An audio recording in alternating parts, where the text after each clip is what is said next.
BJP Shiv Sena സർക്കാർ അഴിമതി നടത്തിയതിനുള്ള തെളിവ് എന്റെ കയ്യിലുണ്ട് എന്ന് അജിത് പവാർ പറഞ്ഞിട്ട് 2 ആഴ്ചയായിട്ടുള്ളൂ.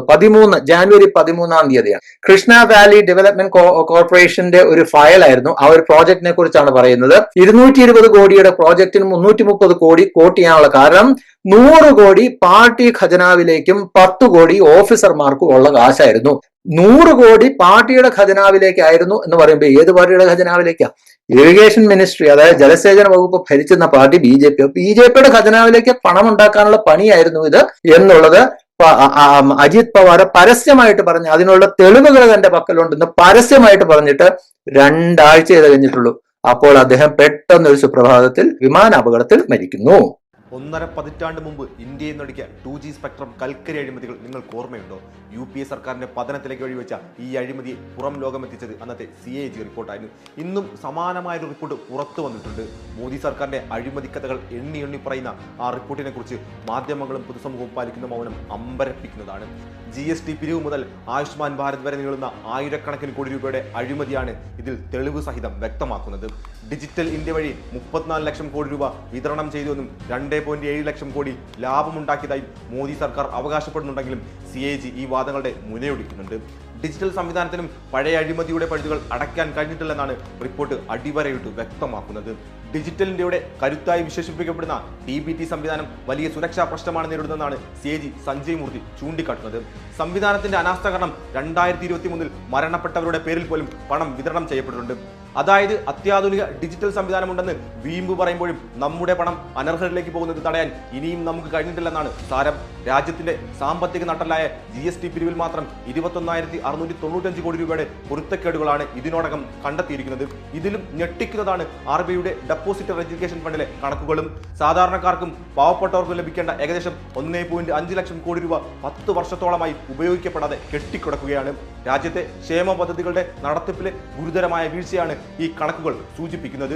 പ്രധാനമന്ത്രി കൗശൽ വികാസ് യോജനയിൽ 2015-നും 2026-നും ഇടയിൽ 90 ലക്ഷത്തിലധികം ഗുണഭോക്താക്കളുടെ രേഖകളിൽ ഗുരുതരമായ ക്രമക്കേടുകളാണ് ഈ റിപ്പോർട്ട് കണ്ടെത്തിയിരിക്കുന്നത്. അതായത് കലണ്ടറിൽ പോലും ഇല്ലാത്ത ഫെബ്രുവരി 31-ന് പരിശീലനം നടത്തിയതായി രേഖയുണ്ടാക്കി കോടികളാണ് ഇവർ തട്ടിയിട്ടുള്ളത്. ഇത്തരത്തിൽ 90 ലക്ഷത്തിലധികം ഗുണഭോക്താക്കളുടെ രേഖകളിൽ തിരിമറി കണ്ടെത്തിയിട്ടുണ്ട്. ഇതേ അവസ്ഥയാണ് ഭവന നിർമ്മാണ പദ്ധതിയായ ആവാസ് യോജനയിലും. രേഖകളിൽ പൂർത്തിയായി എന്ന് പറയുന്ന പല വീടുകളിലും ശുചിമുറിയോ കുടിവെള്ളമോ ഇല്ല. ഇതിനിടയിൽ 159 പേർക്ക് ലഭിക്കേണ്ട ലക്ഷക്കണക്കിന് രൂപ സൈബർ തട്ടിപ്പിലൂടെ അജ്ഞാത അക്കൗണ്ടിലേക്ക് വകമാറ്റുകയും ചെയ്തിട്ടുണ്ട്. പാവപ്പെട്ടവർക്ക് സൗജന്യ ചികിത്സ ഉറപ്പാക്കേണ്ട ആയുഷ് ഭാരത് പദ്ധതിയിലും വൻ തട്ടിപ്പാണ് നടക്കുന്നത്. ഒരേ ഫോൺ നമ്പറിൽ ലക്ഷക്കണക്കിന് ആളുകളെ ചേർത്താണ് ഇവിടെ തട്ടിപ്പ് നടത്തുന്നത്. ഗുജറാത്തിൽ പണം തട്ടാൻ വേണ്ടി മാത്രം ഡോക്ടർമാർ ആളുകളെ അനാവശ്യമായ ഹൃദയ ശസ്ത്രക്രിയയ്ക്ക് വിധേയമാക്കുക വരെ ചെയ്യുന്നുണ്ട്. ഇൻഡോറിലെയും ഡൽഹിയിലെയും കുടിവെള്ളത്തിലെ മലിനീകരണത്തെക്കുറിച്ച് CAG പലപ്പോഴായി ചൂണ്ടിക്കാട്ടിയതാണ്. പക്ഷേ അതെല്ലാം അവർ അവഗണിക്കുകയാണ് ഉണ്ടായത്. വികസനത്തിന്റെ തിളങ്ങുന്ന പരസ്യങ്ങൾക്കിടയിൽ ഇത്തരം സത്യങ്ങൾ ഭരണകൂടം ബോധപൂർവം മറച്ചുവെക്കുകയാണ്. ഓരോ ബഡ്ജറ്റിലും ദാരിദ്ര്യം ഇല്ലാതാക്കാനായി പ്രഖ്യാപിക്കുന്ന വൻ തുകകൾ അർഹരിലേക്ക് എത്തുന്നില്ല എന്ന സത്യമാണ് ഈ CAG റിപ്പോർട്ട് അടിവരയിട്ട് പറയുന്നത്.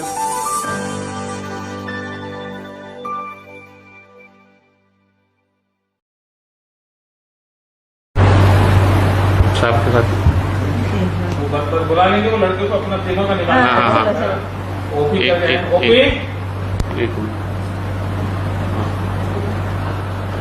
तो बच्चे घर में इंतजार करते होंगे ना? नहीं सो गए।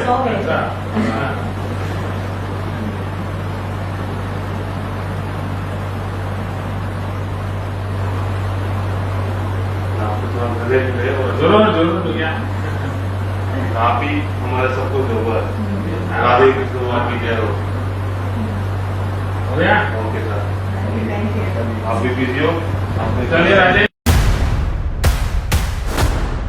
I don't think PM will have the guts to come to the Lok Sabha today. Because if he comes, I'm going to give him this book.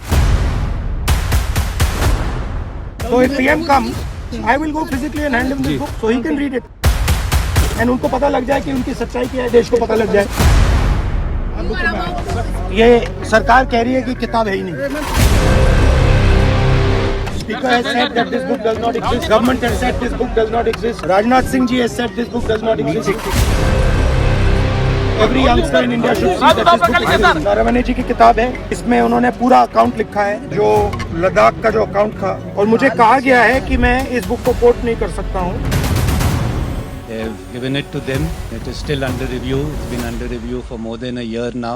The publishers and the MOD are in constant contact with each other. Ball is in the publishers and the MOD court. But I enjoyed writing the book, for better or for worse, and that's that. जब chief of army staff general Naravane ने राजनाथ सिंह जी को phone किया और कहा कि देखिए Kailash ridge पर Chinese tanks आ गए हैं, हमारी टेरिटरी है, हमें क्या करना है, पहले राजनाथ सिंह जी ने उनको रिप्लाई नहीं दिया। उन्होंने जयशंकर जी से पूछा, NSA से पूछा, राजनाथ सिंह जी से पूछा, कोई रिप्लाई नहीं आया। फिर उन्होंने राजनाथ सिंह जी को फोन किया। राजनाथ सिंह जी ने कहा कि मैं टॉप से पूछता हूँ।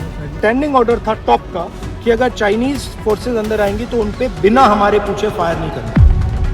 नारावाने जी और हमारी जो आर्मी थी, जो सेना थी, वो उन टैंक्स पर फायर करना चाहती थी क्योंकि वो टैंक्स हमारी टेरिटरी में आ गए। नरेंद्र मोदी जी ने मैसेज दिया कि देखिए जो उचित समझो वो करो।